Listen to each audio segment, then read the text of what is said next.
Hey everybody, it's Jonathan Kirsting with the Tech Vibe Radio One Mic Stand, also with the Pittsburgh Technology Council and Tech Vibe Radio and additive manufacturing, 3D printing. It's just catching so much attention around the world, but really in Pittsburgh. So I feel like Pittsburgh is this complete center of innovation for all things additive and 3D manufacturing. We have universities like the University of Pittsburgh, that's just a leader through the Swanson School. And then we have companies like ExOne, which are literally, I mean, these guys are at the absolute bleeding edge of all things additive manufacturing. And I'm so excited to have folks that are in these realms today talking to us on the One Mic Stand, because I really believe that 3D is just, it's one of these industries that's just leading the way. And I think we've really seen so much good stuff happen with 3D during this whole COVID pandemic, because I've seen some entrepreneurs get really creative with 3D printing in labs to make PPE devices and so forth. And so to me, it just shows this is the future, is how lots and lots of stuff is going to get made. And so we have with us today, we have Markus from the University of Pittsburgh. And of course, we have John Hartner from ExOne. Guys, thanks for hanging out with us today. I do appreciate it. Definitely. Glad to be here. Thank you. Yeah. So John, let's start with you in ExOne. Give us a little bit of your background and what ExOne is all about. Sure. I grew up in Pittsburgh, and then I was gone for 30 years and had the opportunity to come back and lead ExOne, which is an industrial 3D printing company that's grew up in Pittsburgh. And I've been CEO of the company for the last year. We produce metal 3D printing systems for mission critical applications. Okay. A lot of aerospace, automotive, defense, really across the board, very wide range of applications. And we have a great relationship, not just with our customers, but with lots of partners. And several of those partners are in Pittsburgh, like the University of Pittsburgh and other firms like ANSYS and the software simulation side. Yep, so absolutely, we love working not just with our customers, but certainly with partners like the University of Pittsburgh on challenging the toughest applications that customers can throw at us. Absolutely. And I'm assuming there's probably not much you cannot solve, because I know you guys get pretty creative and pull some pretty cool stuff off from time to time. That's why I'm so excited to learn more about that. And so Markus, I mean, you're an engineer at the University of Pittsburgh. I have this feeling you get to have a lot of fun doing what you do. So what are you doing when you're hanging out at Pitt, working around all things additive and 3D? Yeah, so in my lab, the Advanced Manufacturing and Magnetic Materials Lab, we are working on additive manufacturing, mostly on binder jet 3D printing. And we have a group where everybody is very engaged. My undergraduate students, a lot of them, and then also graduate students in my lab that are working mostly with binder jet 3D printing, and then also functional magnetic materials. And it's very interesting because I'm coming from the other side, right? So not industry, but academia. But as John said, we really, in our group, we really try to bridge this gap, right? And going from fundamental research to very applied research and working with companies like ExOne. Yeah. And Pittsburgh is a great environment to do that. I mean, honestly, I think that's literally been Pittsburgh's secret sauce to so much of its success, is that we have super smart women and men like you working in the universities, and then they work with the corporations, and they just find this great way to make solutions kind of come together. So how long has additive manufacturing actually been around for? I know it's been around for a while, but it seems like in the past 5 years is where it's really just started to take off.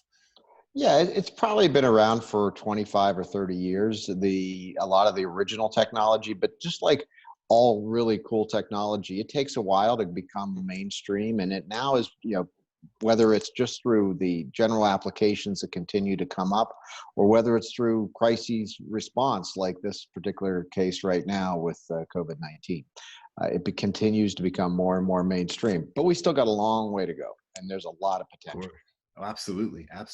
So, I mean, speaking of COVID-19, I'm just curious, tell me how that's impacted your industry, John. I mean, obviously, I was alluding to, I see lots of headlines of people, being able to use 3D in order to make devices and gear and so forth. I'm assuming there's lots more to it than that. Where is demand now being driven within 3D to help with the Corona pandemic? Yeah, sure. Well, I mean, there's a whole range of some ups and some downs across the industry spaces. But what we saw in this particular case was an opportunity to do something unique, not at your standard, and there's a lot of great stuff happening headbands or small little polymer-based printed things. But we really said, what can our technology do that's actually not just helps the responders, frontline workers, but also is more sustainable. Sustainable is a big part of what ExOne wants to do. And so we can do things that would be different than anyone else could do. And so that's how we approached it. You know, the actual thing started in early March or late February when I emailed Chancellor Gallagher and I said, hey, we've got to find a way to work together to do something. And then, definitely. next thing you know, he connected me with some folks, including Markus. Excellent. So Markus, tell us about the university response. Obviously, this is what's so cool is that you can bring engineering in to start solving problems, right? Yeah, definitely.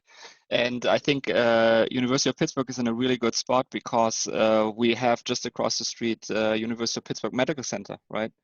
And we have the Allegheny Health Network, and that's how it started for me, because a friend of mine at Allegheny Health Network contacted me about face shields, and they were like, "Well, we need face shields right now." So like, okay, let's print them.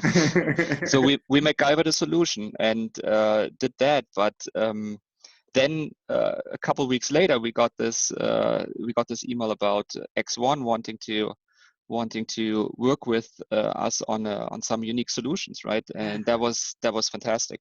It's a great thing to have this ecosystem of users like the hospitals that we have, these great hospitals, manufacturers, and the research, right? And how quickly you're able to come together like this and make stuff happen. That to me is just amazing. That's like the spirit of like getting it done, right? Mm-hmm. Mm-hmm. Absolutely. So much fun. So tell us about like how fast you're able to kind of put things together and what it took to start getting, equipment out the door. Yeah, I'll start it. But basically, as Markus said, it was Pitt was a really natural partner because of their connection with the hospital system and the medical schools right in the area there. So the nice thing was we had a meeting probably now the second or third week of March. Really it was collaborative as far as the ideas were concerned. We had an idea, some input from Markus and other parts of that team kind of helped it go further. And then we brought in some other players like ANSYS and then the customer base like Allegheny Health Network and UPMC. So we were able to put together a mock-up of a filter that could be reused, not a filter you'd throw away. But you can keep using it over, right? Gotcha. Right. And so that's really where we are right now. We've been taking that through various testing and really now we're working with mask suppliers who actually want a reusable filter. They're having trouble sourcing the single-use material, number one. Right. Number two, they want an opportunity to find something that's a more sustainable solution. That is so interesting. And what I keep thinking about is, it seems like we talk about like trying to refill our stockpiles of equipment up, and of course we want to have that. But I feel like additive and 3D just allows us to print on and build on demand, right? So because we don't always know when these things are going to hit, and so being able to quickly spin up as you have and put solutions together. And now you have this like archive of things you can be building if this pandemic resurges or if something new comes down the line, God forbid. So I just feel like, wow, like this is kind of the future of manufacturing now. It's bringing all these unique talents together to build stuff as it's needed and make it super high quality and super effective. Yeah, I mean, you could imagine, let's say, stockpile 2.0. Instead of having the specific things that you needed for the last pandemic, you have additive manufacturing equipment, skilled people, metal powders or polymer resins, and you can bring those together to deliver what you need for that current crisis.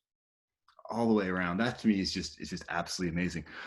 Any other types of equipment that you guys are thinking of? Is it starting just with these these filters, or any other applications that could be used?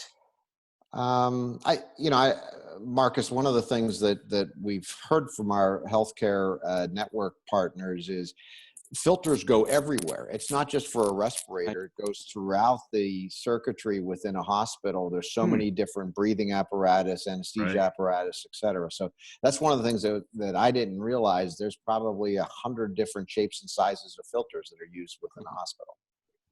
Yeah, I think the ventilators that are talked about a lot over the past months, those also need filters, right? So it's a perfect application as well for these reusable filters. And when you think about one thing that needs to be considered in the sustainability aspect is all the single-use filters get thrown away, right? Right. We saw these crazy photos from beaches where single-use filters got picked up because they were brought on Wow, shore, yeah, I right? guess they're, Thrown they're away. going somewhere and Yeah, probably heading to your and local so beach somewhere. when you now come up with a technology like additive manufacturing that can make these filters reusable, maybe even self-sterilizable, right? So That's cool. you can use them, you can lay them overnight out. They sterilize themselves due to special materials that we are using, and then you can use them the next day, right? So there's a huge benefit, not just on this, not just on a short-term aspect of finding a different supplier for these masks, but also on a long-term aspect. Very, very cool. I was curious about your thoughts about how Pittsburgh is growing as a center of innovation. Like, I didn't want to overspeak myself in the beginning, but I do feel like there is so much horsepower here and so much that's really building. I mean, is Pittsburgh like a recognized area that's leading the way within 3D? Markus, you start. Yeah, I can talk real quick. So I'm not coming from this area, right? Obviously. So my thick German accent probably tells you that. But what really drives, I think, from what I see as a recent Pittsburgh habitant here, what I see is you have the traditional industry in Pittsburgh that's still existing.